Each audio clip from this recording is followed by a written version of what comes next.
ఇప్పుడు వింటున్న వాళ్ళు, తర్వాత వినబోతున్న వాళ్ళు, ఆల్రెడీ లైవ్‌లో ఉన్న బిడ్డలు, ఆయా దేశాలలో, ఇతర దేశాలలో ఉండి, ఇతర రాష్ట్రాలలో ఉండి, ఇతర దేశాలలో ఉండి, ఇతర రాష్ట్రాలలో ఉండి, తండ్రి సన్నిధి పరిచర్యను ఫాలో అవుతున్న వాళ్ళు. నేను తండ్రి సన్నిధి కుటుంబానికి చెందినవాడిని, ఇది నేను ఫిక్స్ అయిపోయాను అనుకున్నోళ్ళు, దయచేసి మీ డీటెయిల్స్ అంటే మీ ఫోన్ నంబరు, మీ పేరు, అసలు ఏ దేశం నుంచి మీరు ఫాలో అవుతున్నారు, ఆ వివరాలు కొంచెం వాట్సాప్ మెసేజ్ పెట్టండి. కొంచెం తెలుసుకోవాలనుకుంటున్నా. తర్వాత నేను ఏదన్నా మీకు సమాచారం ఇవ్వటానికి కూడా బాగుంటుంది. అందుబాటులోకి ఒకవేళ నేను రావాలనుకుంటే కూడా బాగుంటుంది. కనుక దయచేసి మీరు ఏ దేశాల నుంచి ఫాలో అవుతున్నారో దయచేసి మీ డీటెయిల్స్ కొంచెం మెసేజ్ చేయండి. అవన్నీ లిస్ట్ అవుట్ చేసి, మొన్న సేవకు ఆసక్తి కలిగిన వాళ్ళని పిలుపునిచ్చాను. వాళ్ళన్నీ దగ్గర పెట్టుకున్నాను. ఓకే. తర్వాత నేను వెళ్ళి ప్రకటించడానికి ఆశ కలిగి ఉన్నాను, నాకు అవగాహన కల్పించండి అన్న వాళ్ళని పిలిచాను.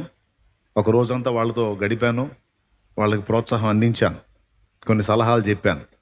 వాళ్ళు ఒకరోజు మళ్ళీ టైం చెప్తాను, ఒక 3 days ఏకంగా కూర్చొని ప్రశాంతంగా మాట్లాడుకోవడానికి మళ్ళీ ఒక 3 రోజులు కేటాయిస్తా దేవుని చిత్తం అయితే. అలాగే మరి ఎంతమంది ఈ లైవ్ వీక్షించే వాళ్ళు సేవ కొరకు పిలుపు కలిగి ఉన్నారో మీ డీటెయిల్స్ పంపమన్నాను. దాదాపు చాలామంది బిడ్డలు పంపారు. అన్న మమ్మల్ని మర్చిపోయాడని అనుకుంటారు వాళ్ళు, అందుకని చెప్తున్నా, ఏం మర్చిపోలేదు. కావాల్సినటువంటి ఏర్పాట్ల విషయంలో కొంచెం వర్క్ జరుగుతుంది, అందుకు ఆగా.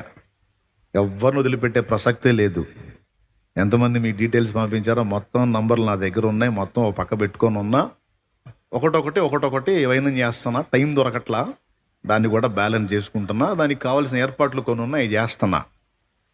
తర్వాత వాళ్ళకి అందుబాటులోకి వస్తా. ఇదే టైంలో ఇతర దేశాలలో ఉండి వెంబడిస్తున్న వాళ్ళను సైతం కొంచెం